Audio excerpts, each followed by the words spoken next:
Hello. प्रणाम गुरुजी, प्रणाम। हाँ बोलिए, आपका नाम?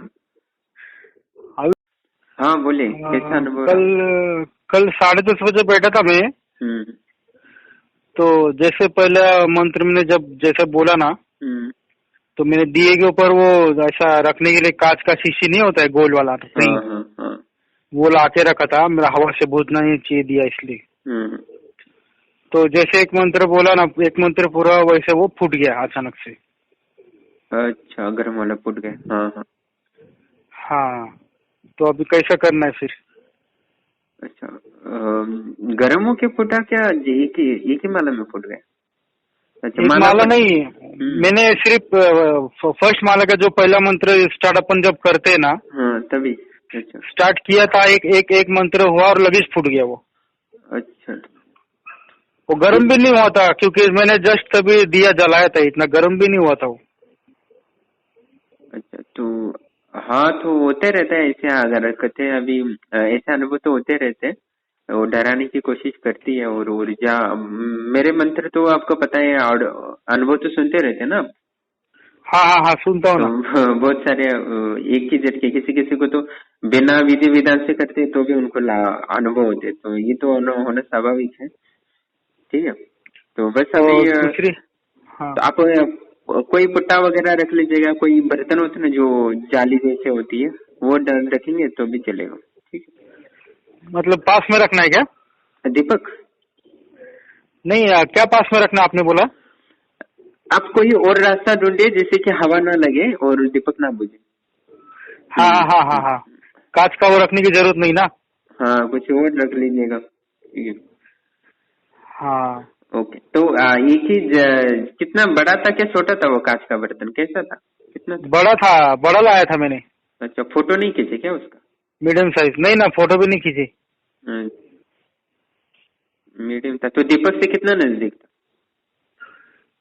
दीपक मतलब उसमें था, बराबर परफेक्ट था, लेकिन कैसे फूटा वो भी नहीं समझा मुझे। अच्छा, कांच का क्या था? कांच का बर्तन? कांच का वो दिए के ऊपर नहीं, क्या अपन ऐसा जगते हवा नहीं लगना चाहिए इसलिए। अच्छा अच्छा, वो दिए के लिए बनाया होता है क्या? हाँ हाँ हाँ। हाँ, दो वो अच्छा तो रिंग फटना पाइप। नहीं चाहिए। पाइप, तो वो तो ये होता है ना, मंदिर में भी लगाते हैं वैसा।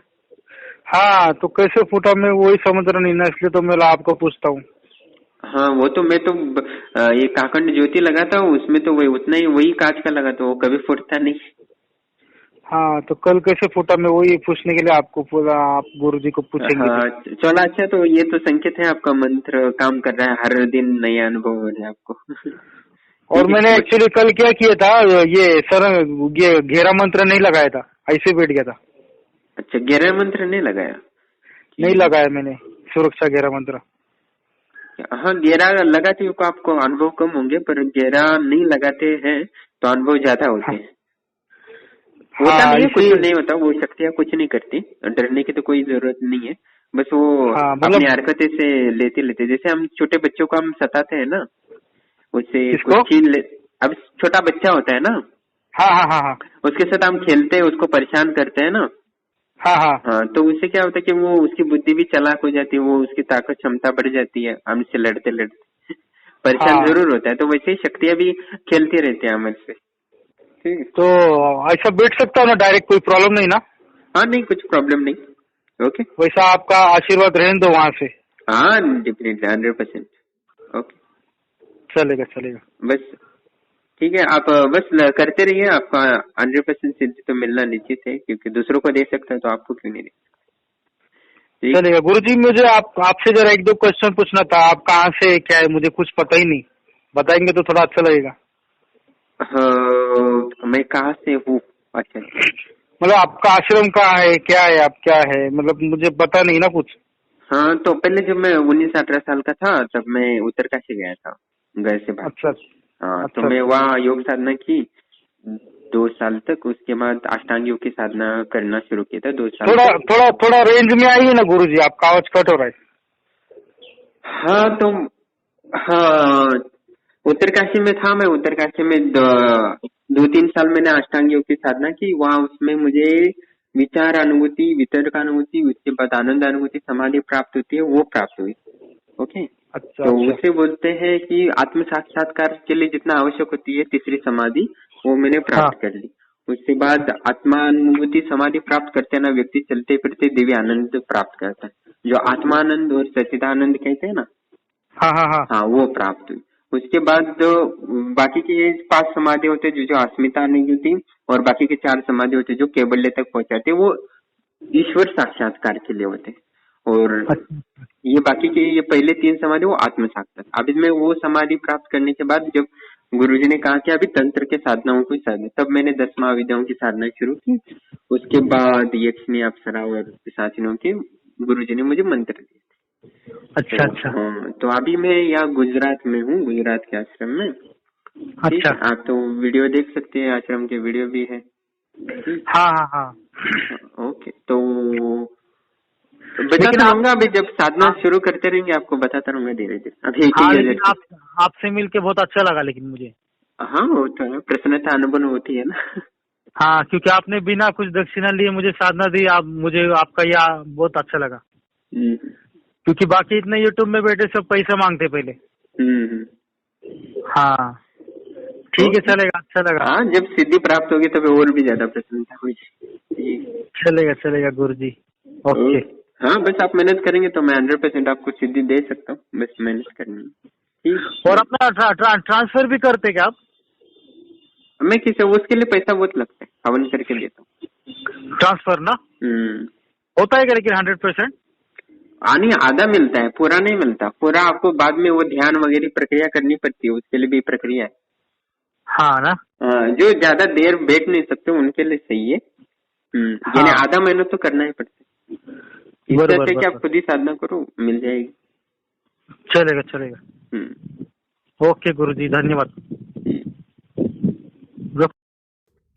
प्रणाम दोस्तों। अभी तो आपने साधना का अनुभव सुना होगा।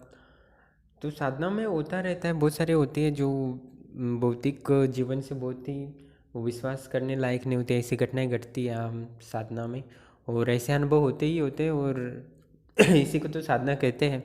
तो ये तो विज्ञान से भी परे की चीज़ें हैं, तभी यह अनुभूति होती है। तो कोई विश्वास भी नहीं कर सकता, ऐसे ऐसे अनुभव हमें साधना जगत में होते हैं, जो दूसरों को बताएंगे या तो पागल समझेंगे या तो चमत्कार समझेंगे, और कोई तो विश्वास ही नहीं करता।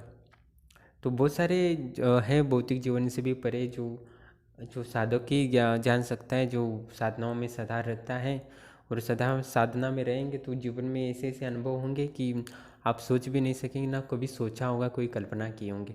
आप जीवन में ऐसी स्थिति में जाएंगे कि ना आप हंस पाएंगे ना रो पाएंगे, ऐसी स्थिति हो जाएगी। आपको ही समझ में नहीं आएगा कि हंसे या रोई, ऐसा हो जाएगा। ऐसी आध्यात्मिक शक्ति आप साधना में लगातार रहते रहें तो आपको ऐसी दिव्य अनुभव होंगी कि देवताओं के चमत्कार वगैरह सब कुछ, बहुत कुछ होता है जो कहने से कुछ मतलब नहीं, क्यों ना कि वो कहने से कोई तो विश्वास नहीं करता और ना विश्वास होगा, क्योंकि बुद्धि और मन अलग है। वो आध्यात्मिक चीज़ों पर विश्वास करने ही नहीं देता बुद्धि, इसलिए आध्यात्मिक बातें पर चर्चा करना व्यर्थ है। उसका अनुभव करने, साधना करके अनुभव करेंगे तभी उसको आप सही से समझ सकते हैं। सिर्फ बातें करने से तो कुछ होगा ही नहीं, और बिल्कुल नहीं होगा आपका। वैसे तो साधना की जगत में चर्चा वगैरह कुछ करना नहीं चाहिए, सिर्फ साधना करते रहेंगे तो अनुभव से जो मिला वही समझ लेना, वही समझ में आता है। मन बुद्धि ऐसे ही बनी हुई है जो आध्यात्मिक चीज़ों पर भरोसा बिल्कुल भी होने नहीं देते। आप कितना भी सोचे उसके संबंध में, बुद्धि अनेक अनेक वितर्क आपको देता ही रहेगा और आप उस पर विश्वास नहीं कर सकते। तो और बहुत सारे लोग जानना चाहते हैं कि क्या है, मैं कहाँ, हमारा आश्रम कहाँ है, मैं क्या हूँ, मेरा नाम क्या है, ऐसे। तो मैं विशेष, मैंने अभी जो भी 15 सालों से जो भी साधनाएँ की हैं, जो भी अनुभव हुए हैं, मैं वो लाइव आके आपको बताने ही वाला हूँ। बस अभी थोड़े से सब्सक्राइब कम हैं, तो जब सब्सक्राइब और ज़्यादा हो जाएंगे तो मैं लाइव आना शुरू हो जाऊँगा डेली। तो मैं लाइव ही आपको सारी चीज़ें अभी बताया करूँगा। आप कोई भी साधना करो या आपको कोई भी अनुभव होते हैं तो डर, किसी भी शक्ति से डरने की ज़रूरत ही नहीं है। ना भूत प्रेतों से, ना पिशाचों से, ना देवी देवताओं से कुछ डरने की कोई आवश्यकता ही नहीं है।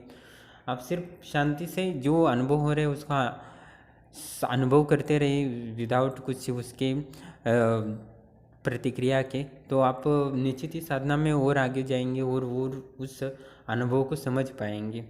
और वैसे ही जैसे कि हम कोई बच्चा होता है छोटा सा तो नासमझ होता है, तो हम भी शक्तियों के लिए एक नासमझ ही इंसान, एक नासमझ इंसानी एक वो बच्चे जैसा ही होता है उनके सामने।